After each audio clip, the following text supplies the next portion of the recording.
بلوچستان کے شہر گوادر سے ہمارے گدروشیا پوائنٹ کے نمائندہ عبید اللہ بلوچ کی رپورٹ کے مطابق گوادر انڈس اسپتال کے زیر انتظام جی ڈی اے پاک چائنا فرینڈشپ اسپتال کی بلڈ بینک کا ادارہ ترقیات گوادر کے ڈائریکٹر جنرل شفقت انور شاہوانی نے باقاعدہ فیتہ کاٹ کر افتتاح کیا۔ اس موقع پر اسپتال میں ایک بلڈ ڈونیشن کیمپ بھی لگائی گئی، جہاں مخیر حضرات سے عطیہ کردہ خون لے کر مریضوں کے لیے بلڈ بینک میں جمع کیا جائے گا۔ اس موقع پر اسپتال کے سی ای او ڈاکٹر عفان فائق زادہ نے director general G D A کو بلڈ بینک اور کیمپ کے بارے میں تفصیلی بریفنگ بھی دی گئی۔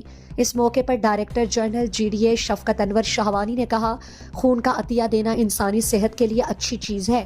خون دینے سے انسان چست و مزید تندرست رہتا ہے۔ اس کار خیر میں گوادر پریس کلب کا رول بھی انتہائی اہم رہا ہے۔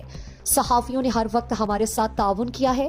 اس موقع پر جی ڈی اے کے نثار احمد، حفیظ دشتی، انڈس اسپتال کے نادل بلوچ، عبداللہ بلوچ، ڈاکٹرز اسپتال عملہ بھی موجود تھے۔